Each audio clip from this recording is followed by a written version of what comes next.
Assalamualaikum warahmatullahi wabarakatuh.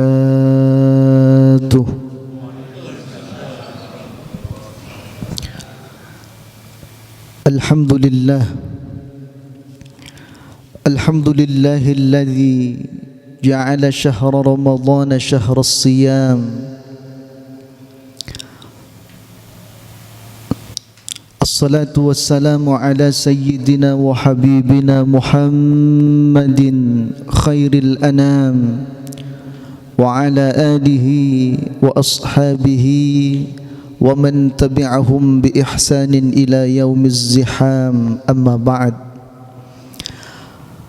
Hadirin para jamaah yang dimuliakan oleh Allah, wabil khusus segenap jajaran pengurus Masjid Al-Husna yang tidak bisa kami sebutkan namanya satu persatu, namun tidak mengurangi rasa ta'zim kami yang semuanya dimuliakan oleh Allah Subhanahu wa taala.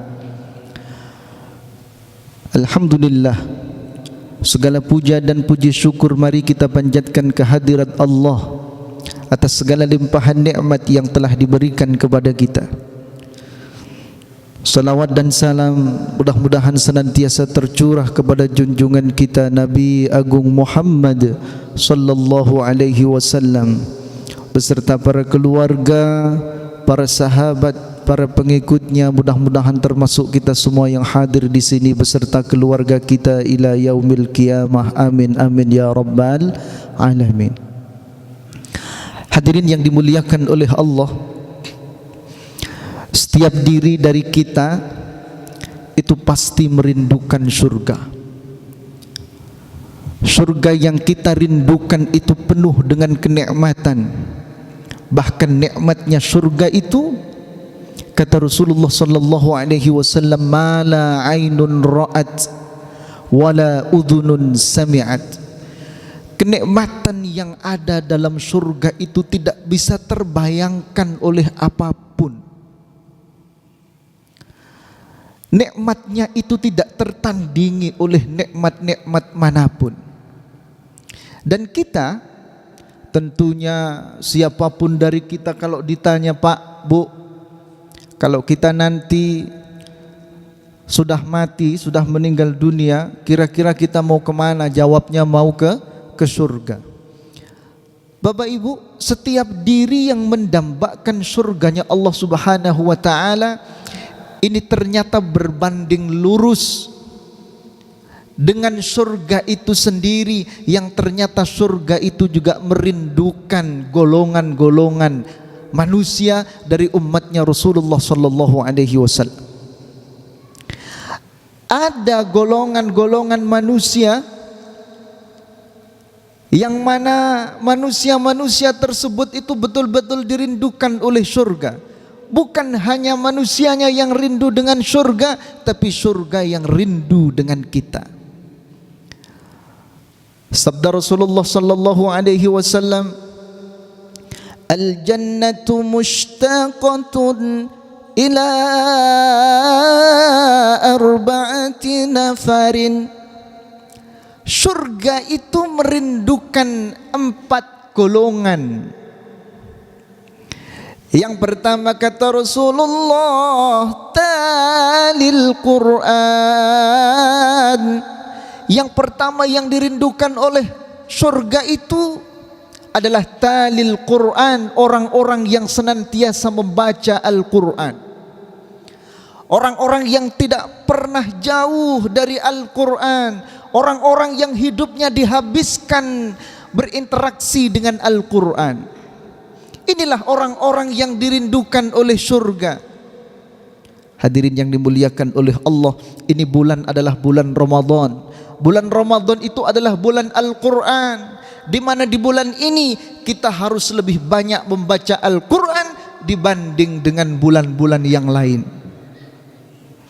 Oleh karena itu, para jamaah sekalian rahimakumullah, bagi kita yang belum mampu membaca Al-Quran, maka bersegeralah untuk belajar membaca Al-Quran. Bagi kita yang membaca Al-Quran masih terbata-bata, jangan pernah kita pesimis, Jangan pernah kita berkecil hati meskipun bacaan kita terbata-bata, tapi Rasulullah sallallahu alaihi wasallam mengisyaratkan orang yang membaca Al-Qur'an meskipun terbata-bata mereka mempunyai 2 pahala. Bagi kita yang sudah lancar membaca Al-Qur'an, berbahagialah. Quran yang kita baca nanti di yaumil qiyamah akan menjadi penolong bagi kita. Di alam barzakh, di alam kubur, Al-Quran akan menjadi penerang bagi kubur kita. Jadi tidak ada ruginya ketika kita berinteraksi dengan Al-Quran. Maka Bapak Ibu yang dimuliakan oleh Allah, meskipun kita terbata-bata, yuk terus baca Al-Quran. Ada sebahagian orang yang kalau membaca Al-Quran itu tidak selesai-selesai, Pak. Baca yakadul barku saja nggak selesai-selesai itu. Yakadul, diulang-ulang, tul barku. Ya gimana namanya juga terbata-bata. Tapi jangan pesimis. Orang yang membaca Al-Quran seperti itu, kata Rasulullah, dia akan mendapatkan 2 pahala. Jamaah sekalian yang dimuliakan oleh Allah, Ustadz, apakah kalau kita hanya membaca Al-Quran tidak tahu artinya juga mendapatkan pahala? Iya. Membaca Al-Quran meskipun kita tidak tahu artinya tetap mendapatkan pahala. Kata Rasulullah, man qara'a harfan min kitabillah, barang siapa yang membaca dari kitabnya Allah, 1 huruf dari kitabnya Allah, artinya dari Al-Quran, maka baginya akan diberikan 1 pahala, dan 1 pahala dilipat gandakan menjadi 10 pahala, 10 kebaikan. Kata Rasulullah, wala aqulu alif lam mim harfun, tidaklah aku mengatakan alif lam mim itu harfun, 1 huruf, tapi alif harfun, walamun harfun, wa mimun harfun. Saya mengatakan alif itu 1 huruf, lam 1 huruf, mim 1 huruf. Jadi alif lam mim 3 huruf, dan itu nanti akan dibalas oleh Allah dengan 30 kebaikan. Pertanyaannya adalah, siapa di antara kita yang tahu maknanya alif lam mim? Siapa di antara kita yang tahu artinya alif lam mim? Tidak ada yang tahu, Pak. Maka kita ini tahu artinya atau tidak tahu artinya, teruslah kita membaca Al-Quran. Talil Quran, orang yang selalu membaca Al-Quran, orang yang menghabiskan hidupnya untuk membaca Al-Quran, berinteraksi dengan Al-Quran, maka baginya akan dirindukan oleh surga. Dan nanti di yaumil qiyamah, pertolongan pertama kali itu adalah datangnya dari Al-Quran. Bapak Ibu yang dimuliakan oleh Allah, kalau kita, Pak, tidak mampu, betul-betul belum mampu membaca Al-Quran, maka datanglah ke masjid, minta ustadz untuk membaca Al-Quran. Terus kita bagaimana? Dengerin saja, Pak. Mendengarkan Al-Quran itu pahalanya sama dengan membaca Al-Quran. Jadi kalau kita tidak, maksudnya maaf, belum mampu membaca Al-Quran, ya sudah, dengerin saja orang baca Quran.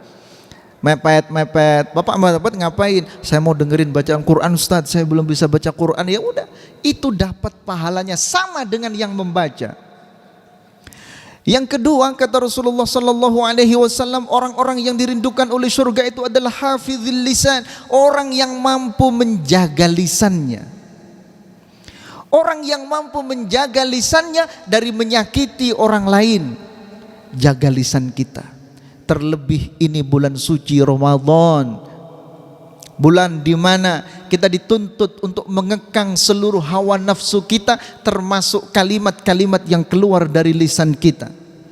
Kata Rasulullah, man kana yu'minu billahi wal yawmil akhir falyaqul khairan aw liyasmut. Barang siapa yang mengaku beriman kepada Allah dan hari akhir, maka berkata-katalah yang baik. Berkata-kata yang baik. Kalau kita tidak mampu berkata yang baik, cukup diam saja.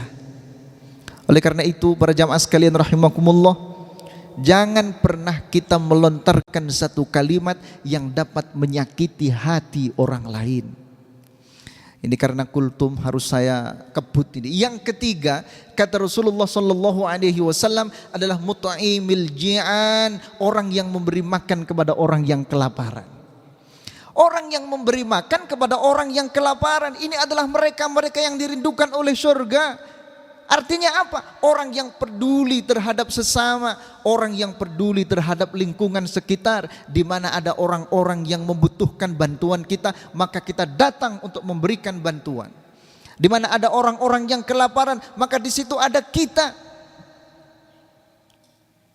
Dalam sebuah riwayat dikatakan, di mana ada kesusahan, kok di situ kita datang, maka di situ ada Allah Subhanahu wa taala. Di mana ada saudara-saudara kita sakit, kemudian kita nengok, kita menjenguk saudara kita yang sakit, di situ ada Allah.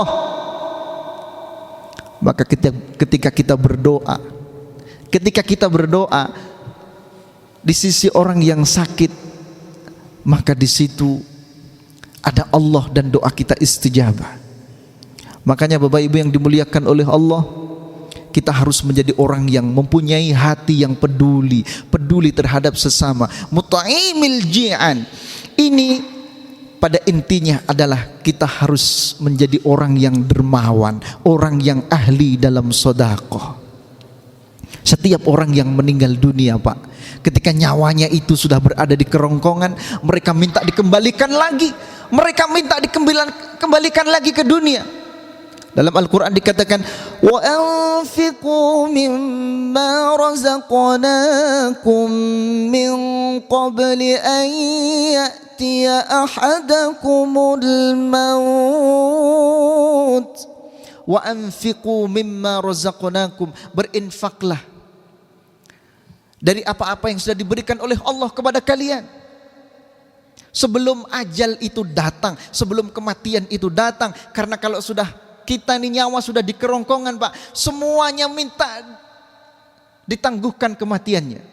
Fayaqul rabbi laula akhartani ila ajalin qarib. Semua mereka mengatakan, Rabbi laula akhartani ila ajalin qarib. Tangguhkan kematianku barang sekejap saja.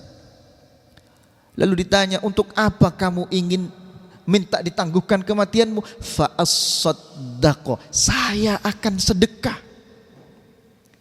Kenapa orang tersebut itu tidak mengatakan saya ingin sholat, saya ingin puasa, saya ingin haji, saya ingin umrah? Tidak, yang mereka inginkan hanya fa'as-saddaqo, saya ingin bersedekah. Kenapa? Dengan kita bersedekah, kita membahagiakan orang lain. Siapapun di antara kita yang membahagiakan orang lain, maka itu nanti akan menjadi penolong bagi kita di yaumil qiyamah nanti. Kalau kita membahagiakan orang lain, Pak, seberapa bahagianya orang itu, malaikat tidak bisa mencatat itu, hanya Allah yang mampu mencatatnya. Kita sedekah 10.000, itu malaikat mencatat hari ini Pak Dodi sedekah 10.000. Tapi orang yang disedekahi, betapa bahagianya dia. Nah, kebahagiaan yang disedekahi itu menyebabkan Allah ridho kepada kita. Maka kalau Allah sudah ridho, segala permasalahan kita akan diselesaikan oleh Allah Subhanahu wa taala. Yang terakhir, yang keempat, orang yang dirindukan oleh surga adalah mereka adalah shaimi syahri Ramadan, mereka yang berpuasa di bulan suci Ramadan. Maka jaga puasa kita. Mari kita jadikan puasa kita menjadi puasa yang terbaik di antara puasa-puasa yang telah berlalu. Mari kita jadikan puasa kita tahun ini betul-betul puasa yang berkualitas, karena kita tidak pernah tahu apakah puasa yang akan datang kita masih dapat menikmati atau tidak. Hadirin yang dimuliakan oleh Allah, tadi pagi saya cerita sedikit, Pak. Tadi pagi itu saya ngaji tahsin dengan bapak-bapak di musola komplek, musola dalam komplek di Kebayoran Residen. Saya ngaji dengan bapak-bapak. Biasa setiap Ahad saya ngaji, Pak, itu istimror, hanya satu halaman, 5 orang saja yang ikut, tapi itu istiqomah setiap hari Ahad.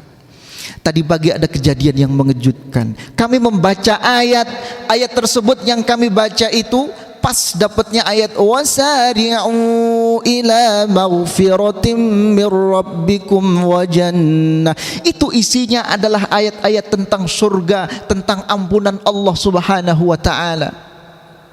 Sampai pada kalimat ulaika jazaohum maghfiratum mir rabbihim wa jannat. Mereka itulah yang dapat balasan ampunan Allah dan dapat balasan surga. Mereka akan kekal di dalamnya, khalidina fiha wa ni'ma ajrul amilin. Bapak, di akhir beliau baca, beliau langsung ngos-ngosan kemudian jatuh meninggal dunia. Meninggal setelah melakukan sholat subuh berjamaah. Beliau meninggal dalam keadaan puasa. Beliau meninggal ketika membaca Al-Quran. Selesai baca Al-Quran, wafat beliau. Dan itu wafat di pangkuan saya, Pak. Beliau jatuh, kemudian kepalanya saya angkat, saya talkin, jatuh. Ya Allah, saya kepingin seperti itu. Bukankah kita semua juga kepingin seperti itu? Kematian yang indah, kematian yang indah. Dan kematian itu tidak semua orang mampu mendapatkannya. Mudah-mudahan kita termasuk orang-orang yang nanti di akhir hayat kita dimudahkan oleh Allah dalam melafadzkan kalimah thayyibah la ilaha illallah Muhammadur Rasulullah. Itu kita harus selalu berinteraksi dengan Al-Quran. Insya Allah kalau kita berinteraksi dengan Al-Quran, kita pun akan diwafatkan oleh Allah tatkala kita membaca ayat-ayat suci Al-Quran. Amin ya rabbal alamin. Terima kasih. Wallahul muwaffiq ila aqwamit thariq. Kurang lebihnya mohon maaf. Assalamualaikum warahmatullahi wabarakatuh.